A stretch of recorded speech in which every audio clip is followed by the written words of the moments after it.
नमस्कार, मी ज्योती. माझ्या चॅनलमध्ये तुमचं खूप मनापासून स्वागत आहे.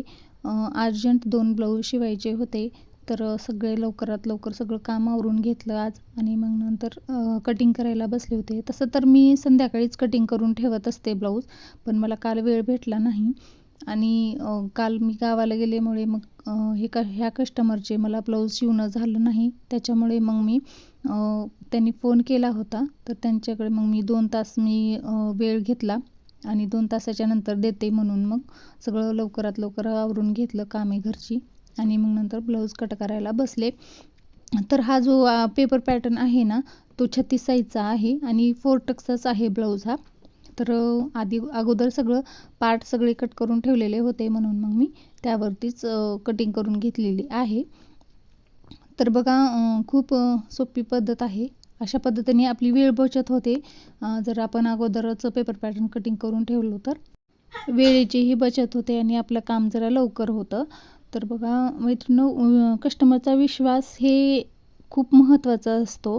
जर एकदा विश्वास आपल्यावरती बसला तर मग त्यांनी 1 दिवस 2 तास नाही तर 1 दिवस पूर्ण 2 दिवस आपल्याला देतात शिवायला. तसं काहीच नसतं. पण एकदा विश्वास खूप मोठा असतो.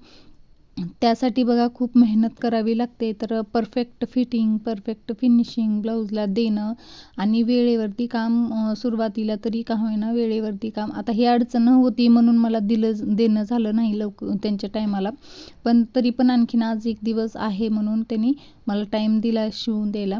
तर हे वेळेवरती देणं, फिनिशिंग, फिटिंग हे 1 नंबर देणं. तुम्ही प्रामाणिकपणानं जर तुम्ही कामामध्ये जर प्रामाणिक ठेवलात तर नक्की तुमच्यावर विश्वास ठेवतील कस्टमर आणि तुमच्याशिवाय कुठेही जाणार नाहीत. तेही भले 15 दिवस लागू द्या किंवा 8 दिवस लागू द्या, पण तुमच्याशिवाय कुठेही शिवून घेणार नाहीत. पण फक्त फिनिशिंग आणि फिटिंग खूप महत्त्वाची आहे. तर फिटिंग आणि फिनिशिंग येण्यासाठी काहीही करू नका. फक्त रोजची प्रॅक्टिस करा. तुम्ही रोज थोडंसं काम करा, थोडंसं शिलाई, थोडंसं कटिंग रोज करत जा. म्हणजे एकदम तुमच्या हाताला सवय लागेल आणि मग नंतर फिनिशिंग 1 नंबर येईल तुमच्या ब्लाऊजला. की बघा नवीन असते वेळेस खूप कुठं बिघडतं, कुठं शिलाई वाकडी-तिकडी जाते किंवा म्हणजे वाकडी-तिकडी जाते किंवा उलटं म्हणजे सरळ उलटं कुठंतरी कपडा जॉईंट होतो. तर ती उसवण्याची सुद्धा उसवा आणि परत शिवा. म्हणजे तुम्हाला तुमच्या चुका पण तुमच्या लक्षात येतील. म्हणजे ती चूक तुम्ही डबल करणार नाही आणि व्यवस्थितपणे तुमचं ब्लाऊज अशीच प्रॅक्टिस करत राहिलं असतं तर मग तुमचं व्यवस्थित ब्लाऊज फिनिशिंगमध्ये येईल.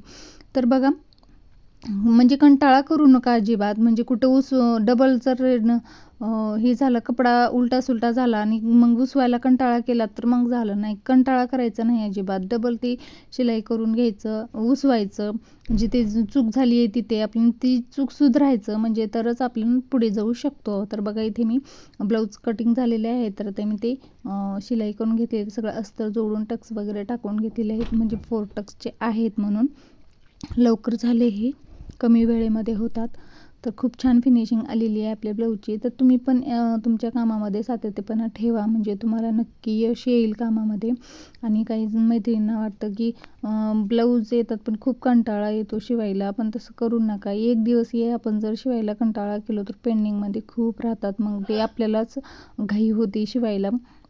त्याच्यासाठी रोज थोडंसं एकदम एकदाच जास्त करण्यापेक्षा रोज थोडंसं शिवा, म्हणजे तुमची पेंडिंगमध्ये राहणार नाहीत ब्लाऊज शिवायला आणि बरोबर होतील आणि तुमचंही जरा टेन्शन कमी होईल.